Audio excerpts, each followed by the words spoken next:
الرحمن الرحیم وعنہ رضی اللہ عنہ قال قال رسول اللہ صلی اللہ علیہ وسلم خیر صفوف الرجال اولها وشرها آخرها وخیر صفوف النساء آخرها وشرها اولها رواه مسلم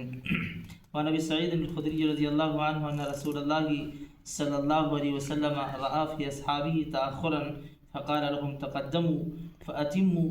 فأتموا بي وليأتم بكم من بعدكم لا يزال قوم يتأخرون حتى يؤخرهم الله رواه مسلم.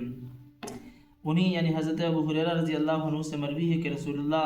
صلی اللہ علیہ وسلم نے فرمایا مردوں کی صفوں میں سے سب سے بہتر پہلی صف ہے اور ان کی سب سے بری صف آخری صف ہے اور عورتوں کی سب سے بہتر صف پچھلی ہے اور سب سے بری صف پہلی ہے. حضرت ابو سعید خدری رضی اللہ عنہ سے مروی ہے فرماتے ہیں کہ رسول اللہ صلی اللہ علیہ وسلم نے اپنے صحابہ رضی اللہ عنہ کو دیکھا کہ وہ نماز میں پیچھے رہتے ہیں تو آپ نے ان سے فرمایا اگلی صف میں آیا کرو اور میری اقتدا کیا کرو اور تمہاری اقتدا وہ لوگ کریں جو تمہارے بعد کے لوگ ہیں. لوگ برابر پیچھے ہٹتے رہتے ہیں حتیٰ کہ اللہ ان کو بالکل پیچھے ہی کر دیتا ہے. پہلی حدیث جو حضرت ابو ہریرہ رضی اللہ عنہ سے مروی ہے یعنی ان سے روایت ہے کہ خیر صفوف الرجال اولها وشرها آخرها. اللہ کے نبی صلی اللہ علیہ وسلم نے سب سے بہترین صف مردوں کی صف وہ صف جو پہلی صف ہوتی ہے اور سب سے بری جو کہا ہے یہاں پر عورتوں کی صف کو کہا ہے اور بری سے مراد علماء نے یہ لکھا ہے کہ فضیلت میں کم یعنی بری سے بری مراد نہیں ہے بلکہ فضیلت میں کم وہ عورت کی صف ہوگی جو بالکل مردوں سے قریب ہوگی. اللہ کے نبی صلی اللہ علیہ وسلم کے زمانے میں صحابیات نمازیں پڑھتی تھی تو بالکل پیچھے ہی پڑھتی تھی اور جیسا ہی نماز ہوتی تھی ویسے ہی وہ لوگ اٹھ کر چلی جاتی تھیں. حضرت عائشہ رضی اللہ عنہا خود بیان کرتی ہیں. تو یہ اللہ کے نبی صلی اللہ علیہ وسلم کے فرمانے کا مقصد یہ ہے کہ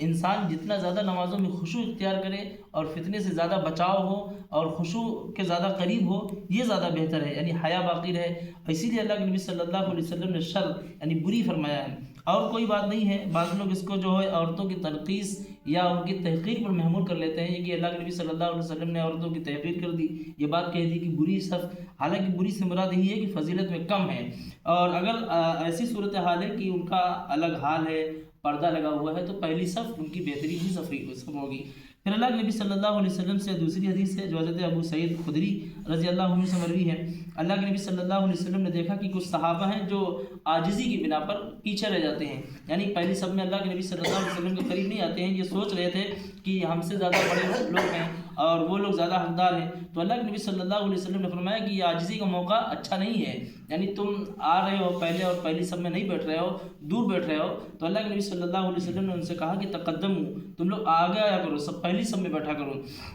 اور میری اقتدا کیا کرو. وَلْيَأْتَمَّ بِكُم مَّن بَعْدَكُمْ لَا يَزَالُ قَوْمٌ يَتَأَخَّرُونَ حَتَّى يُؤَخِّرَهُمُ اللَّهُ. پھر اللہ کے نبی صلی اللہ علیہ وسلم نے یہ بات ارشاد فرمائی کہ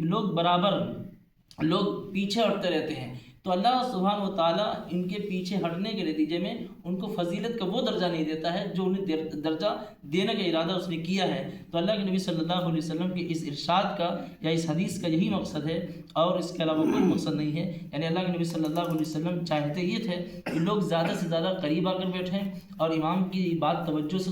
سنیں خشوع زیادہ ہو اور ان تک جو تعلیم پہنچائیں اللہ کے نبی صلی اللہ علیہ وسلم وہ بہترین طور سے اس کو سن کر آگے بڑھنے والے ہوں تاکہ لوگ جو ان کے بعد آئیں گے صحابہ کے بعد وہ انہی کی اقتدا کریں گے انہی سے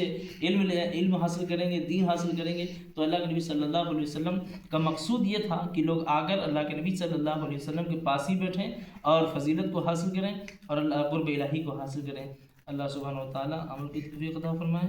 اور اس فضیلت کو ہمیشہ حاصل کرنے والا بنائے اور اللہ کے نبی صلی اللہ علیہ وسلم کی اتباع میں موت نصیب فرمائے. سبحانک اللہم و بحمدک اشہد ان لا الہ الا انت استغفرک و اتوب الیک.